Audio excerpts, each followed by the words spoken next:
What's up, crew? Stu coming at you from the Medicine Lodge here on behalf of Mechanicsville today. Wanted to bring you a quick video. Hopefully it won't be too long, about maybe an off-topic topic, for lack of better terms.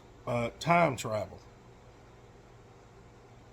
You're wondering, what in the world does time travel have to do with what our platform is based on? Old cars, hot rods, race car stuff, things of that nature. Well, I'm going to break it down for you. What is time travel, first of all?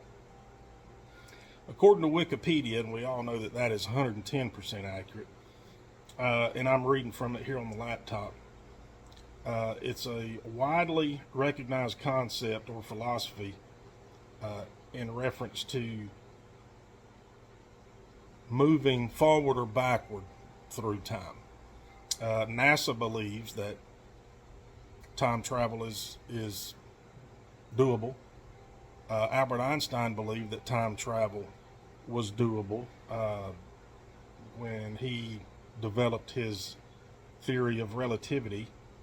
Moving backwards in time appears to be a little more difficult, but moving forward in time is thought to be, again, doable. Hypothetically, of course, with a device known as a time machine. Now, you probably, if you're watching this channel, have a time machine in your garage and don't know it.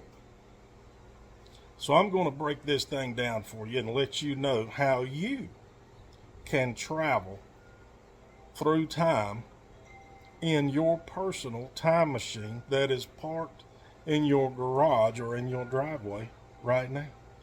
Stand by just 1 second. Okay, ladies and gents, here's the time machine. Bear with me, okay? You can travel through space and time with this device right here. More specifically, let me break it down. This box right here, some folks may call an MSD box, a spark box, or whatever that's part of your ignition. Whatever you want to call it, call it. But what does this thing do? This thing creates a shit ton of electricity. Okay? Moving along to another part of this time machine, you see the distributor right here, generating spark that goes to your spark plug wires into your plug. This thing right here is called a coil. Believe it or not, there's a shit ton of electricity coming off that coil. And you can Google it. Shit ton is probably a very accurate unit of measurement. So we've got lightning bolts coming out of this into these two, flowing through these wires down here to your plug wires and to your spark plugs. Okay, now stand by just one more. Now, when we talk about electricity, there may be some different electrical terms that come to mind, and I'm going to try to break that down for you. For example, volts. What is a volt? A volt can be defined as electrical potential, or how fast it moves through a circuit, which in this case can be U. It's pressure. How much electrical pressure is coming through those wires. And when you pull, or if you pull that loose coil wire off while that motor's running, trust me, you're going to feel some pressure. It's going to be on your bladder. because you're probably pissing in your pants right now. Amps. What is an amp? That's the rate electricity flows through a circuit. Well, what's a circuit? You are. When you grab that loose coil wire and decide you're going to adjust it on the coil, you're a circuit now. And you're going to feel a little pressure in your bladder. Watts. What is a watt? It's the amount of power that a device consumes. How much electricity does it take to run a device? For example, a vacuum cleaner, right? Shop vac, you guys are out here cleaning up your shop. That's going to be about 400 to 900 watts of electricity. That's how much it's going to consume. A light bulb, 40 to 75 watts consumed. A doorbell, 2 to 4 watts. What I want to know, and maybe you guys can help me out here, what I want to know is how many watts does it take to piss in your pants and damn near bite your tongue off when you grab that loose coil wire on that coil and the motor's running? I just want it for a friend. I'm asking for a friend. Ohms. What's an ohm? Ohm shit. That's what you're going to say when you're able to talk. When you grab that coil wire.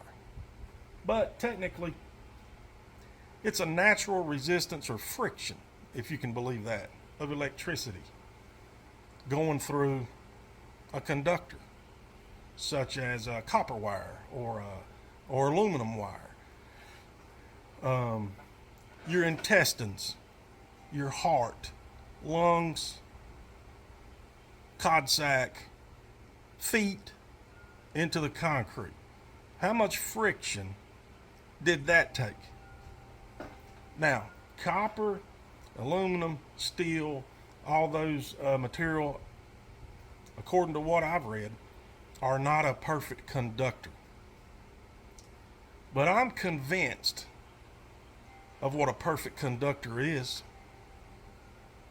A perfect conductor of electricity is those fingers, those sausages, those meat hooks. Again, when you grab that coil wire that you think you're just going to pull it off or push it on a little tighter with the engine running, you're not going to feel any friction at all. How do you know, Stu? How do you know all of these things? Research? Just sitting around reading Wikipedia? Albert Einstein's work? No. Time travel, I've experienced it. You can go from A to B in a short amount of time into the future, and you will have zero recollection of how in the hell you got from the back of that fender to the front of that fender, and you won't have any recollection of where that coil wire is. It's still in this shop somewhere, and I'm not going to look for it. Yep, engine was running.